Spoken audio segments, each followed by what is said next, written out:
අද 2021 මැයි මාසේ 13 වෙනි බ්‍රහස්පතින්දා මම තිමිරංජන් මේ හරි ලේසි ඉංග්‍රීසි YouTube channel එකේ පත්තරයේ ඉංග්‍රීසි. අද සිලොන් ටුඩේ පත්තරේ තමයි මම අරගෙන තියෙන්නේ. අද ප්‍රධාන සිරස්තලය from tonight till Monday morning. tonight කියන්නේ අද රෑ. from tonight අද රෑ සිට. කවද දක්වාද? till කියන එකෙන් දක්වා කියන තේරුම එන්නේ. till Monday morning සඳුදා උදෑසන දක්වා අද රෑ සිට සඳුදා උදෑසන දක්වා.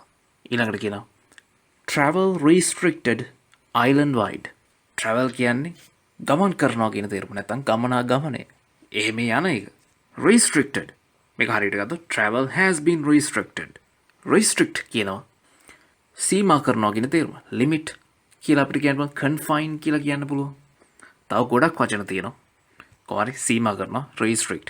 travel has been restricted passive voice එකෙන් තියෙන්නේ ගමනාගමනය සීමා කර තිබෙනවා. මේ passive voice has been මේවා තේරෙන්නේ නැත්තම් passive voice පාඩම තියෙනවා පහළ description එකේ මම link එක දාන්නම්. island wide. island කියන්නේ දූපත නැත්නම් දිවයින. wide කියවුවහම මෙතන අදහස් වෙන්නේ දිවයින පුරා. ඒතොර දිවයින පුරා ගමනාගමනය සීමා කර තිබෙන. comes into effect at 11 pm today. comes into effect මේක එකට අපි ගන්න ඕනේ කොටසක්. මෙහෙම මේක තේරුම තමයි බලාත්මක වෙනවා කියන තේරුම. ඒ කියන්නේ ක්‍රියාත්මක වෙන්න පටන් ගන්නවා කියන තේරුම. සාමාන්‍යයෙන් අපි මුලින් කියන්න ඕනේ මොකද්ද මේ ඉෆෙක්ට් එකට එන්නේ? සබ්ජෙක්ට් එක ඊට පස්සේ comes into effect. ඒතර මොකද්ද බලාත්මක වෙන්නේ? ඒක හරියනම් අපි මුලින් කියන්න ඕනේ. මේක සිරස්තලයක්. ඉතින් ඒ කොටස එකතු කළානේ අපිට තේරුම් ගන්න පුළුවන්. ඒ තමයි travel restrictions island wide. නැත්නම් අපිට කියන්න පුළුවන් island wide travel restrictions. රට පුරා ගමනාගමනය සීමා කිරීම තමයි මේ බලාත්මක වෙන්නේ. මේකට ඇත්තටම ලස්සන වචනයක් තියෙනවා සිංහලින්. ඒ තමයි සංචරණ සීමා. මම මේ ගමනාගමන සීමා කියලා අදහස් කරන්නේ සංචරණ සීමා කියන එකමයි. කවද ඉඳන්ද බලමු. comes into effect at 11 pm today. මෙතන at දාලා අද පස්වරු 11ට. ends අවසන් වෙනවා at 4 am 17 May. May 17 පාන්දර 4ට නැත්නම් පෙරවරු 4ට තමයි මේ කියපු සීමා කිරීම අවසන් වෙන්නේ. ඊළඟට තියෙනවා after Monday. ඒ කියන්නේ සඳුදායින් පසුව restriction මෙතන එන්නේ restriction will be effective from 11 pm to 4 am daily. restriction කියන්නේ සීමා කිරීම. restrict කියන්නේ සීමා කරනවා. ඉතින් මේ සීමා කිරීම effective will be effective. මේ effective කියන අපි ඵලදායී කියන තේරුම. ඒ වගේම අපිට කියන්න පුළුවන් effective කියන වචනේ යමක ක්‍රියාකාරීත්වය දිගටම පවතිනවා කියන තේරුම. නැත්නම් යමක් අර කිව්වොත් නැත්නම් යමක් බලාත්මකයි කියන තේරුම. effective. එතකොට restriction will be effective. මේ සීමා කිරීම බලාත්මකව පවතිනවා from 11 pm to 4 am daily. පස්වරු 11 සිට පෙරවරු 4 දක්වා daily කියන්නේ දිනපතා. ඒතර සඳුදායින් පස්සේ ඔය කියපු විදිහට තියනවා කියලා කියන්නේ. Vaccination program will continue unhindered. Vaccination කියන්නේ එන්නත් කිරීම. Vaccinate එන්නත් කරනවා. නිකම්ම vaccine කියලා අපි කියන එන්නතට. ඒතර vaccination program එන්නත් කිරීමේ වැඩසටහන will continue. continue කියන්නේ දිගටම පවතිනවා. දිගටම පවතී unhindered. hinder කියනවා මේ බාධා කරනවා කියන තේරුම. unhindered කියන්නේ මේක බාධා රහිතව කියන තේරුම. එන්නත් කිරීමේ වැඩසටහන බාධා රහිතව දිගටම ක්‍රියාත්මක වෙයි කියලායි කියන්නේ. නැත්තම් නවත්තන්න නැතුව දිගටම ක්‍රියාත්මක වෙයි කියන තේරුම තියෙනවා. හොඳයි. මේ සිරස්තලයේ ඉතුරු කොටස තියෙන දෙවනි පිටුවේ. ඒත් ඊට යටින් තියෙනවා ටිකක් වෙනස් විදිහේ සිරස්තලයක්. කොවිඩ් ගැන ටිකක් කතා කරලා තියෙන හින්දා මීට කලින් පත්තර වැඩසටහන වලින් මම මේක තෝරගන්නවා. Government ready to buy paddy above guaranteed price. මේක හරියට grammatically කිව්වොත් government is ready to buy paddy above the guaranteed price. Government is ready. රජය සූදානම් ලෑස්ති මොනව කරන්නද? to buy මිලදී ගන්න paddy. we above කියන්නේ ඉහළින් above the guaranteed price. සහතික මිල guaranteed price. ඒතර සහතික මිලට වඩා වැඩියෙන් ඊට ඉහළ මිලක් දීලා මිලදී ගන්න ලෑස්තිලු රජය we. ඇයි ඒ කියලා අපි බලමු. The government is prepared. රජය සූදානම් වී සිටිනවා. නැත්නම් රජය සූදානම්. මොනව කරන්නද? To purchase. Purchase කියන්නේ මේ buy කියන එකමයි. මිලදී ගන්න. සූදානම්. මොනවද? Paddy wheat above the guaranteed price. සහතික මිලට වඩා වැඩියෙන් if දැන් ඔන්න conditional එකක් එනවා. මොකද? If there is a reduction. අපි if එකේ එන්නේ මෙහෙම නම් කියන තේරුම. අපි ඒක පොඩ්ඩක් දැනට තියලා අපි බලමු මේ කොටස. if අයින් කරලා there is a reduction. මම කියලා දීලා තිනවා වෙනම පාඩමක මේ there is කොහොමද පාවිච්චි වෙන්නේ කියලා. there is a reduction. reduction කියන්නේ අඩුවීම. reduce කියන්නේ අඩු කරනවා, අඩු වෙනවා. reduction කියන්නේ ඒතර එකේ නාම පදේ අඩුවීම. there is a reduction කියන්නේ අඩුවීමක් තියෙනවා. if there is a reduction කියන්නේ අඩුවීමක් තිබෙනවා නම් මොකේද? in yield. yield කියන අපි අස්වැන්නට. අස්වැන්නේ අඩුවීමක් තිබෙනවා නම් and a difference in income. සහ difference කියන්නේ වෙනස්කමක්, වෙනසක්. in income. income කියන්නේ ආදායම. ආදායමේ වෙනසක්. difference in income. due to කියන්නේ යමක් හේතුවෙන්. මොකක් හේතුවෙන්? due to the use of පාවිච්චිය. use of කියන්නේ organic fertilizer. අපි කියන්නේ කාබනික පොහොර කියලා. මේකේ විරුද්ධ පදේ තමයි රසායනික පොහොර. මම හිතනවා ඔයගොල්ලෝ දන්නවා ඇති කියලා කාබනික පොහොර සහ රසායනික පොහොර කියන එකේ වෙනස. එතකොට මේ කැලි අපි ගත්තොත් use of organic fertilizer කියන්නේ කාබනික පොහොර භාවිතය.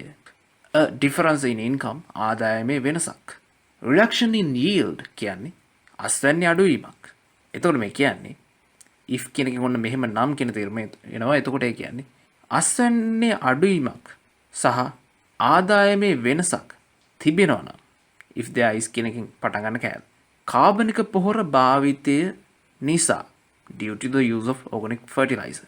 එහෙම වුණොත් ඔන්න කියන the government is prepared to purchase paddy above the guaranteed price. රජය සූදානම් වී මිලදී ගන්න සහතික මිලට වඩා වැඩියෙන්. මේ කාබනික පොහොර වලට බහින එක අමාරුවෙන් හරි ගොවින්ට සල්ලි වැඩිපුර දීලා හරි මෙහෙම කරන එක ඉතාමත්ම වටින දෙයක්. මම හිතනවා ඔයගොල්ලෝ දන්නවා ඇති කියලා.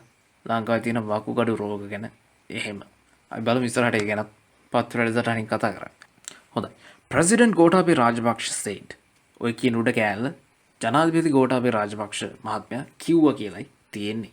He added ඔහු එකතු කළා. add කියන්නේ එකතු කරනවා, added එකතු කළා. අපි ගණිතයේ එකතු කරනවට කියන්නේත් addම තමයි. මොන හරි දෙයක් තවදුරටත් කිව්වා කියන අදහස දෙන්න ඔහු එකතු කළා කියන ඒ තේරුමත් මේ add කියන එකේ තියෙනවා. He added ඔහු එකතු කළා. මොකද that කියන එකේ තේරුමක් නැහැ. මේ වාක්‍ය සම්බන්ධ කිරීමක he added that ඔහු කිව්වා මේක ඔන්න reported speech. He added that therefore ඒ නිසා farmers ගොවියෝ මොකද should not have fear. මේ should පාවිච්චි කරන්නේ යමක් කළ යුතුයි. එහෙම නැත්නම් නොකළ යුතුයි. should not දැම්මම නොකළ යුතුයි. මෙතන තියෙන්නේ have fear. ඒ කියන්නේ බිය වෙනවා කියන තේරුම තමයි. fear කියන්නේ බය, have fear කියන්නේ විතර බය වෙනවා. එතන should not have fear. එතන farmers should not have fear කියන්නේ මේ ගොවියෝ බිය විය යුතු නැහැ. over මෙතන over කියන්නේ about පිළිබඳ කියන තේරුම. over such drops in yield. such කියන්නේ මෙතන එවැනි drops අපි drop කියන පහතට වැටෙනවා කියන තේරුම.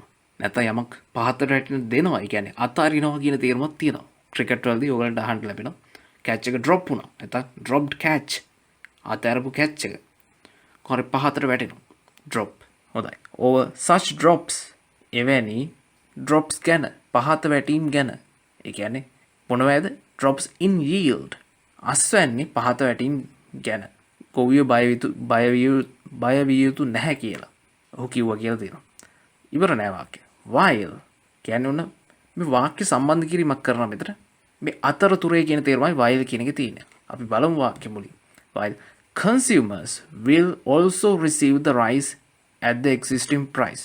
consumers පාරිභෝගිකයෝ will also receive කියන්නේ ලැබෙනවා.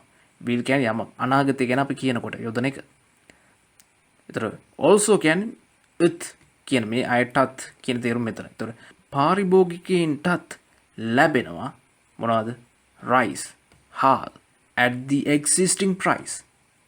existing කියන්නේ පවතින කියන තේරුම. exist කියන යම පවතිනවා. we exist අපි පවතිනවා. අපි ජීවත් වෙනවා කියනත් exist කියලා තියෙනවා.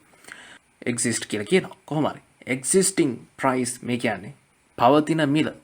at the existing price කියන්නේ පවතින මිලට පාරිභෝගිකයින්ටත් also හාල් ලැබේ කියලා කියනවා. සම්පූර්ණ වාක්‍යයේ තේරුම ඔහු කිව්වා. ඔහු එකතු කළා. ඒ නිසා ගොවියන් එවැනි අස්වැන්නේ පහත වැටීම් ගැන බියවිය යුතු නැති අතර මේ අතර කියන එකයි while කියන එකේ ඉන්නේ. එතකොට ඒ බියවිය යුතු නැති අතර පාරිභෝගිකයින්ටත් පවතින මිලටම හාල් ලැබේ. will also receive. හොඳයි අපි සවිස්තරාත්මකව තවත් එක සිරස්තලයක් බලමු. leave home according to last digit of NIC. leave කියන්නේ පිටත් වෙනවා යම් තැනකින්. නැත්නම් යම් තැනක් දාලා යනවා කියන තේරුම. ඒතර leave home කියන්නේ ගෙදර දාලා යන්න. මේ යමක් කරන්න කියලා තියෙන imperative කියන වාක්‍ය ක්‍රමය. මේ ගැනත් මම වෙනම පාඩමක් කරලා තියෙනවා ඕගලන්ට බලන්න පුළුවන්. leave home according to කියන්නේ අනුව. යමකට අනුව මොනවට අනුවද? according to last digit of NIC. last කියන්නේ අවසාන, digit කියන්නේ අංකය. ඒතර අවසාන අංකේ last digit මොකේද?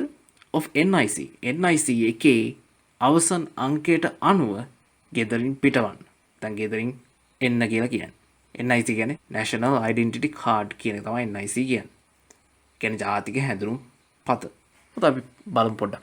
A system of individuals. හොඳයි මේ වාක්‍ය subject එක ටිකක් දිගයි. මම දැන් කියාගෙන යනවා ඒ කොටස. A system for individuals to leave their homes according to the last digit of the passport, driving license or national identity card. ඔන්න ඔය කොටස තමයි subject එක. ඔන්න ඕක has been introduced. අපි මේක වලින් බලමු. has been කියන්නේ මෙහෙම මෙතන passive voice එකකින් තියෙන has been. අනිවාර්යෙන් passive voice පාඩම් බලන්න ඕගොල්ලන්ට පැහැදිලි වෙයි මොකක්ද මේ කියන්නේ කියලා. has been introduced කියන්නේ එතකොට introduce කියන්නේ හඳුන්වලා දෙනවා. has been introduced හඳුන්වලා දීලා තියෙනවා. from today අද සිට කියන්නේ 13 වෙනිදා. ඊට පස්සේ කියන police spokesman police ප්‍රකාශක මේ වචන හැදෙන්නේ අපි speak කියන කතා කරනවා spoke කියන කතා කළා කොහොම හරි spokesman කිව්වම විතර කතා කරන මිනිහා වගේ තේරුමක් කියන්නේ ප්‍රකාශක. ගෑනු කෙනෙක් නම් මේක මේ වැඩේ කරන්නේ spokeswoman කියලා අපි කියනවා. කොහොම හරි police spokesman DIG Ajith Rohana සේත්. ඔහු තමයි කියලා තියෙන්නේ. මේ හඳුන්වලා දීලා තියෙනවා අද සිට කියලා. මොකද්ද කියලා අපි බලමු මේ හඳුන්වලා දීලා තියෙන්නේ. A system for individuals. individual කියන්නේ මේ පුද්ගලයින් කියන තේරුම. individual කියන්නේ පුද්ගලයා, individuals ඒතර පුද්ගලයින්. එක් පුද්ගලයින්. A system කියන්නේ පද්ධතිය නැත්නම් ක්‍රමවේදයක්. A system for individuals කියන්නේ ඒතර පුද්ගලයින් සඳහා ක්‍රමවේදයක්. සඳහා කියන එක මේ for කියන එකෙන් එනවා. මොනවටද මේ system එක තියෙන්නේ කියලා තියෙනවා. To leave their homes. ඔවුන්ගේ නිවෙස් වලින් පිටවන්න ක්‍රමවේදයක්. මොනවට අනුවද? according to කියලා තියෙනවා. according to the last digit of the passport, driving license or national identity card. ඒතර මේ ක්‍රමවේදය තියෙන්නේ passport එකේ එහෙම නැත්නම් driving license එකේ.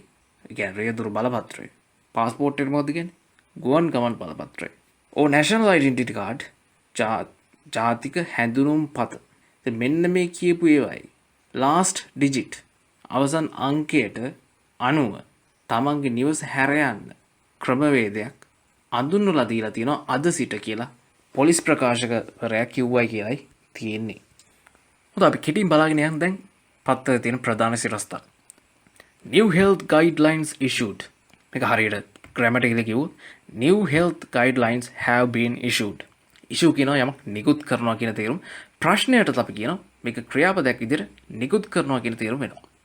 ඒතර නව සෞඛ්‍ය මාර්ගෝපදේශ guidelines නිකුත් කර තිබෙනවා. have been issued. කියන අලුත් නීති වගේක් දාලා තියෙනවා කියලා මේ කියන්නේ. commemorating Vesak 2021. commemorate කියන්නේ අනුස්මරණය කරනවා කියන තේරුම. memory කියන්නේ මතකයනේ. මේ මතක් කරනවා කියන එක commemorate ඕගලන්ට පේනවා ඇති වචන දෙකේ සමානතාවය. ඉතින් මතක් කරලා යමකට ගරු කරනවා ඒ වගේ දේවල් අනුස්මරණය කරනවා කියන එක තමයි. ඒතර commemorating Vesak 2021 2021 වෙසක්